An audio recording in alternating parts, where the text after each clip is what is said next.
Welcome, my friends. This is Covey1969, and this is The Newfie Show. Hello, my friends. This girl, Victoria Grant, 12 years old, amazing speech. Very informative, very knowledgeable. Most people just cannot grasp what's going on with our government. She simplifies it in a means that we all can understand.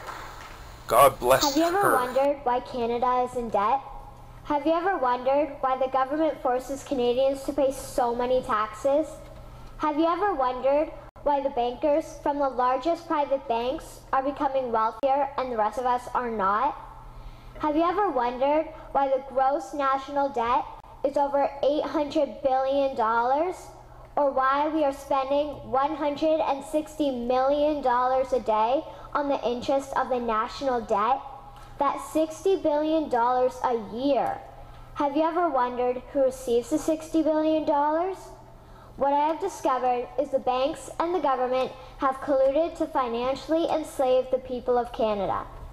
I will share with you 3 important points of reference which will hopefully spark enough interest and concern for you to continue the research on your own and to engage your government to stop this criminal act against the people of Canada. First, we will briefly examine the Bank of Canada. Second, we will see how our banking system works today. And lastly, I will offer a viable solution that we can petition our government to implement. A very little known figure in Canadian history is J.L. Grattan McGeer. He was a lawyer, Member of Parliament, and Mayor of Vancouver. His contribution to Canada is probably the greatest in our history. He championed the creation of the National Bank of Canada, whose sole purpose is to create and manage Canada's money. It was formed on July 3, 1934, and owned by all Canadians. Until the 1970s, because of the Bank of Canada, Canada's national debt was held at a constant, manageable level. Until the government decided to implement what we now have as our modern-day banking system that is robbing the Canadian people. So how are they robbing us? Allow me to explain how our private banks and government work today.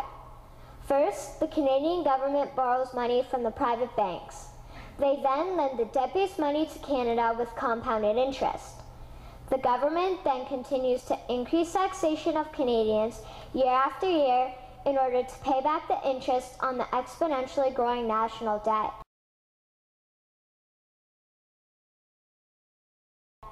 What results is inflation, less real money for Canadians to spend into our economy, and the real money being used to pad the pockets of the banks. Also, the government gave the banks the ability to loan out money that doesn't exist in the form of loans. When a bank gives you a mortgage, which literally means a death pledge, or a loan, they don't actually give you money. They click a key on a computer and generate the fake money out of thin air.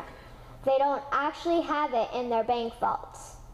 Presently, the banks only have $4 billion on reserve, but they have loaned out over $1.5 trillion.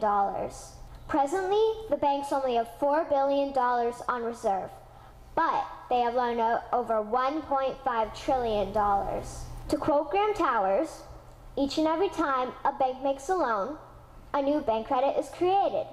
New deposits, brand new money. Broadly speaking, all new money comes out of a bank in the form of loans.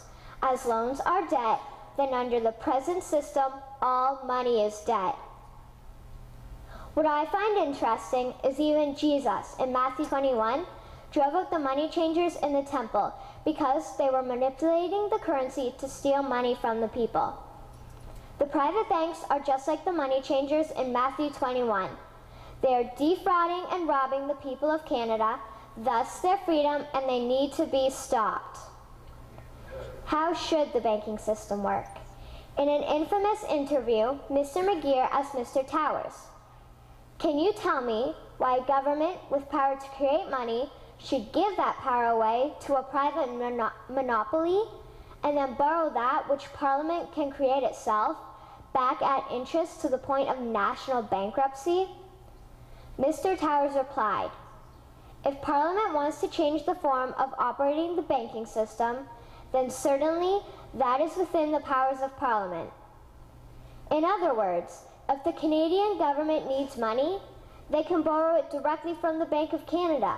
The people would then pay fair taxes to repay the Bank of Canada. This tax money would in turn get injected back into our economic infrastructure, and the debt would be wiped out. Canadians would again prosper with real money as the foundation of our economic structure and not debt money. Regarding the debt money owed to the private banks, such as the Royal Bank, we would simply have the Bank of Canada print the money owing, hand it over to the private banks, and then clear the debt with the Bank of Canada. And yes, we have the power and lawful right to do so. In conclusion, it has become painfully obvious, even for me, a 12-year-old Canadian, that we are being defrauded and robbed by the banking system and a complicit government. What will we do to stop this crime? What will we do to ensure that the next generation will live free and clear of the debt-based economy that enslaves them to the banks? Margaret Mead said the following, and I hope that all of you remember this. Never doubt that a small group of people can change the world. Indeed, it is the only thing that ever has. Thank you. I know people who I love that refuse to listen to this information. They don't want to hear it, and yet a 12-year-old is able to put it in such an easy understanding level that everybody should understand we're being robbed, blind, that our lives, our health care that's cut back, our education that's cut back, everything that's important that's cut back for this insane deficit that leads to nowhere.